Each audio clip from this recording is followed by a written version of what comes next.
ಗಂಡು ಮಕ್ಕಳು ಹುಟ್ಟಬೇಕಾದ್ರೆ ಕಮಿಟ್ಮೆಂಟ್ ಮೂಟೆಲ್ಲ ಹೆಗಲ ಮೇಲೆ ಎತ್ಕ ಹುಟ್ಟಿರೋರು ನಾವು. ಮೀಸೆ ಊರಕ್ಕಿಂತ ಮುಂಚೆನೆ ಅಕ್ಕ ತಂಗಿ ಜೀವನಕ್ಕೆ ಮೆಟ್ಲಾಗುವಂತಾರೆ, ಗ್ಯಾಪಲ್ಲಿ ಲೈಫಲ್ಲಿ ಸೆಟ್ಲ್ ಆಗುವಂತಾರೆ, ಪ್ರೀತಿ ಮಾಡೋ ವಯಸ್ಸಲ್ಲಿ ಆಸ್ತಿ ಮಾಡುವಂತಾರೆ, ಆಸ್ತಿ ಮಾಡ್ಕೊಂಡು ಮದುವೆ ಆಗಂದ್ರೆ ಏಜ್ ಜಾಸ್ತಿ ಆಯ್ತು ಅಂತಾರೆ, ಲವ್ ಮ್ಯಾರೇಜ್ ಆಗಂದ್ರೆ ಬ್ಯೂಟಿ ನೋಡ್ತಾರೆ, ಅರೇಂಜ್ ಮ್ಯಾರೇಜ್ ಆಗ ಬಂದ್ರೆ ಗೌರ್ಮೆಂಟ್ ಡ್ಯೂಟಿ ನೋಡ್ತಾರೆ. ಏನು ಬೇಡ ಸಾಯೋವರೆಗೂ ಸಿಂಗಲ್ ಆಡೋ ಮಗ ಬಂದು ಅಂಕಲ್ ಅಂತ ಕರೀತಾರೆ. ಗಂಡು ಮಕ್ಕಳು ಒಂಥರ ಕುಕ್ಕರ್ ಇದ್ದಂಗೆ, ಕೆಳಗಡೆ ಫೈರ್ ಮೇಲ್ಗಡೆ ಪ್ರೆಷರ್ ಇದ್ರು ವಿಜಲ್ ಹೊಡ್ಕೊಂಡು ನಗ್ತಾ ಬದುಕ್ತಾ ಇರ್ತೇವೆ.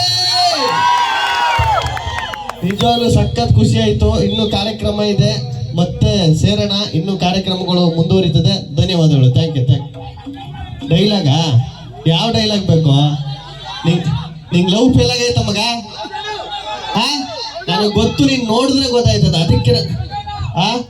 ಅದಕ್ಕೆ ನಾನು ಹೇಳ್ತೀನಿ, ತಲೆ ಕೆಡಿಸ್ಕೊಬೇಡ. ಬಿಟ್ಟೋದವರು ಪ್ರೀತಿ ಮರಿಬೋದು, ಬಿಟ್ಕೊಟ್ಟವ್ರು ಯಾವತ್ತೂ ಮರೆಯಲ್ಲ. Thank you. ಕಾರ್ಯಕ್ರಮ ಮುಂದುವರಿತದೆ. ಧನ್ಯವಾದಗಳು. Thank you.